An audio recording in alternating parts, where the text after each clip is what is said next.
Bab 2. Ada sesuatu di kamar mandi wanita kantorku. Oleh John Jennings.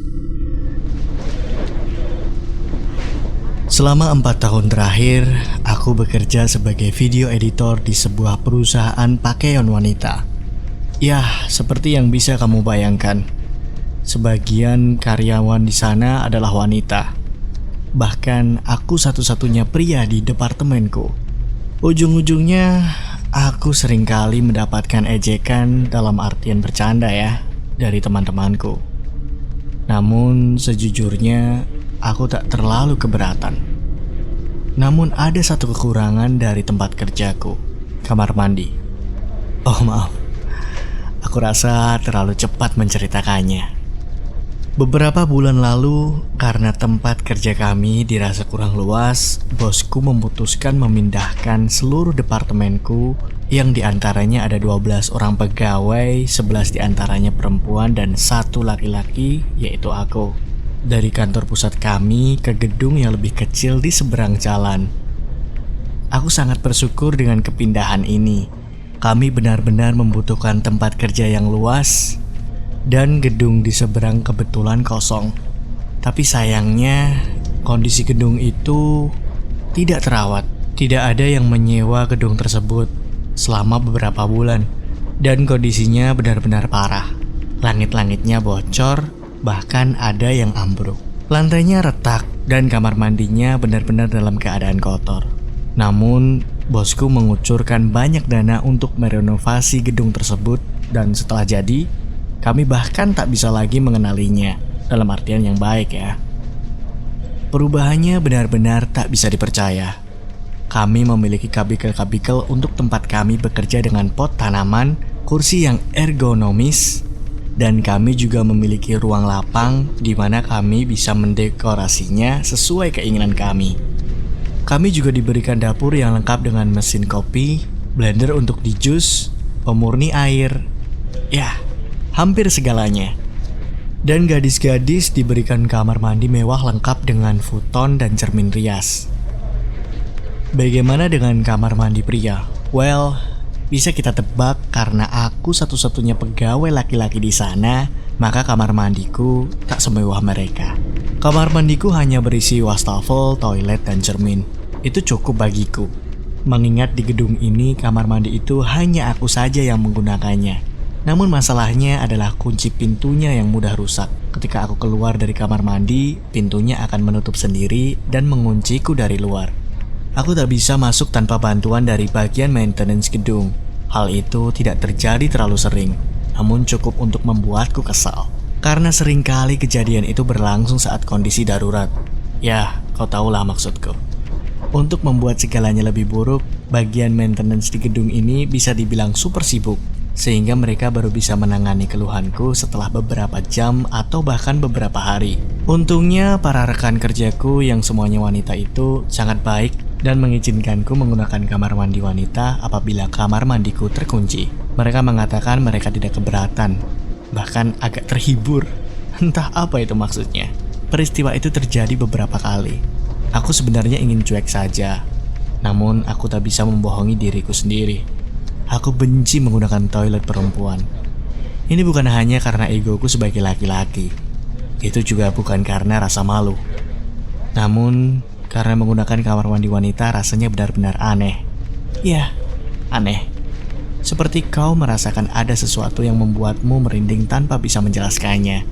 Saat aku menggunakan kamar mandi wanita, aku merasa bahwa aku tak sendiri. Aku ingat dengan samar pertama kali aku terpaksa menggunakannya.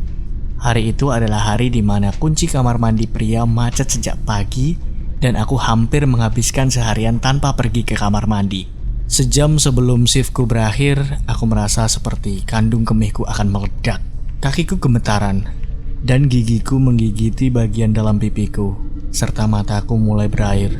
Aku menyadari bahwa pada titik ini aku hanya punya 2 pilihan, menggunakan kamar mandi wanita atau mencari semak-semak di luar. Aku lebih memilih menggunakan kamar mandi wanita, walaupun itu adalah keputusan yang paling sulit untuk aku buat. Rekan kerjaku yang sekali semua adalah wanita Berjanji mereka akan menjaga di depan pintu untuk memastikan tidak ada yang masuk sementara aku menggunakan kamar mandi. Mereka juga memeriksa ke dalam untuk memastikan kamar mandi itu benar-benar kosong sebelum aku masuk. "Halo?" tanyaku, tak ada respon. Pikiran pertama yang terbesit di benakku adalah betapa bagusnya kamar mandi ini. Seperti yang aku sebutkan tadi, ada futon dan cermin yang bisa menyala. Aku juga terkejut tidak ada urinal di sana. Hanya ada bilik-bilik. Ya, butuh waktu sejenak untuk benar-benar menyadari aku berada di kamar mandi wanita. Rasanya aneh, sebab seumur hidupku, setiap aku memasuki kamar mandi, aku selalu melihat urinal. Aku memasuki sebuah bilik, menguncinya. Walaupun aku tahu tak akan ada orang yang masuk dan melakukannya. Aku berdiri di sana, menggosokkan kandung kemihku, dan tak terdengar apapun kecuali air seniku yang mengalir ke dalam kloset. Rasanya suasana itu berjalan selama semenit hingga aku mendengar suara lain. Suara itu seperti suara langkah kaki yang sangat ringan. Lalu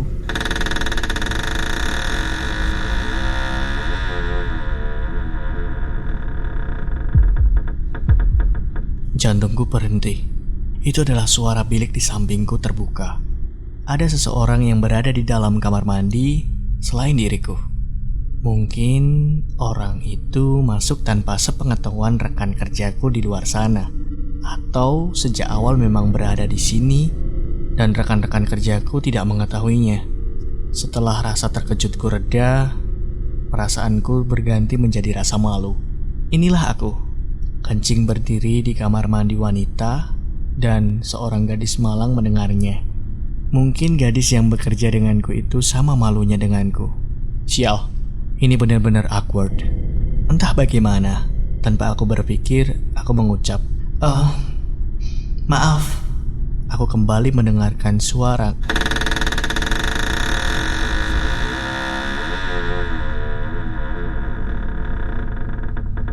Dari suara pintu bilik yang terayun membuka dan suara yang pelan. Setelah aku selesai kencing, kemudian membilasnya, dengan lega aku keluar dari bilik. Aku melihat wajah merahku yang tersipu di cermin dan memutuskan untuk mencuci mukaku dengan air.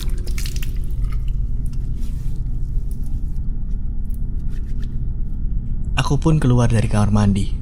Rekan kerjaku bersumpah tak ada wanita yang masuk ke dalam kamar mandi itu, dan mereka meyakinkanku bahwa kamar mandi itu kosong ketika aku masuk. Aku tak yakin, namun aku berpikir bahwa aku mungkin saja salah dengar.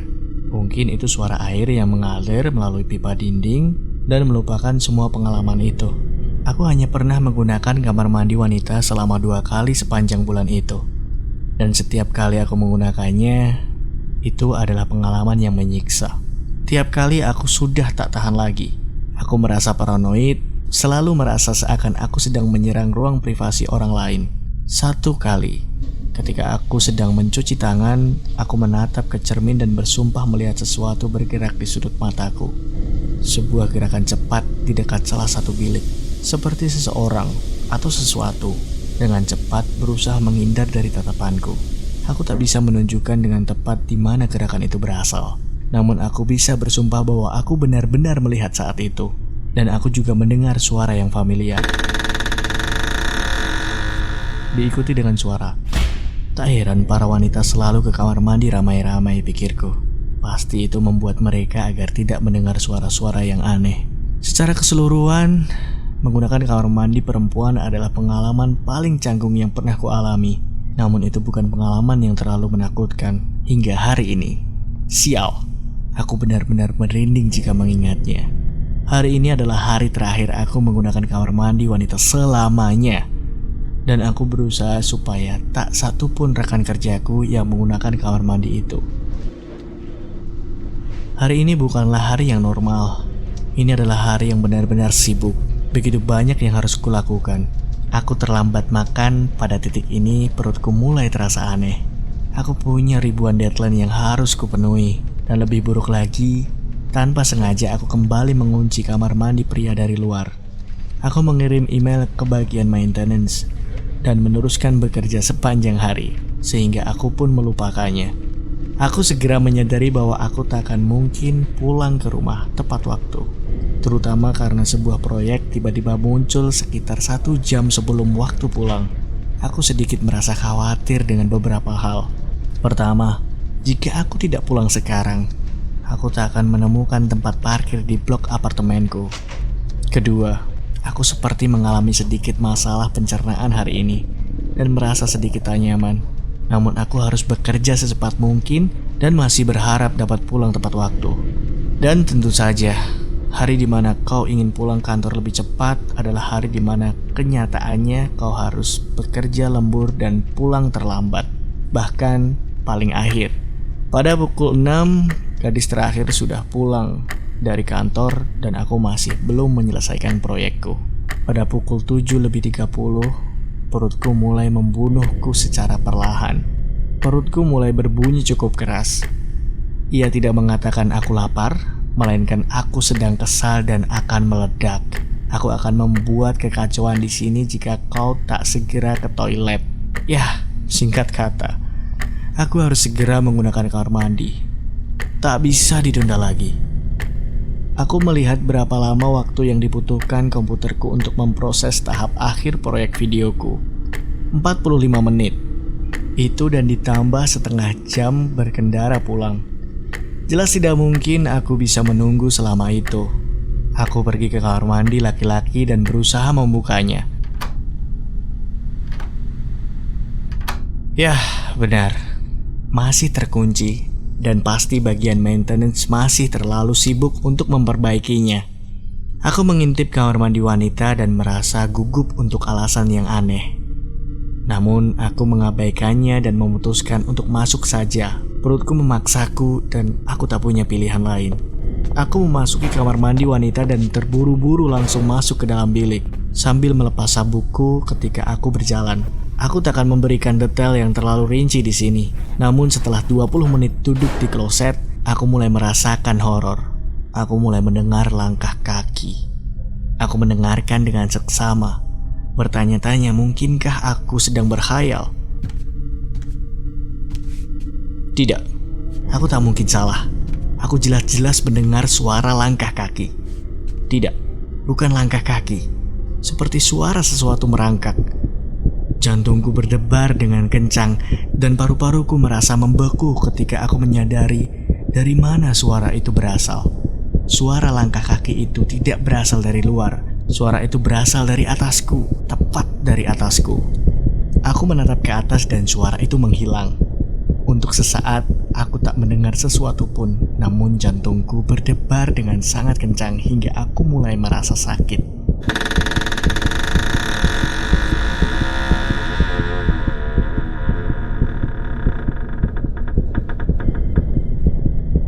Pada saat itulah, aku menyadari bahwa selama ini yang kudengar bukanlah suara bilik yang didorong terbuka. Itu adalah suara papan plafon langit-langit yang diangkat. Ketika papan plafon yang diangkat tepat di atasku bergeser terbuka, aku pun melihatnya.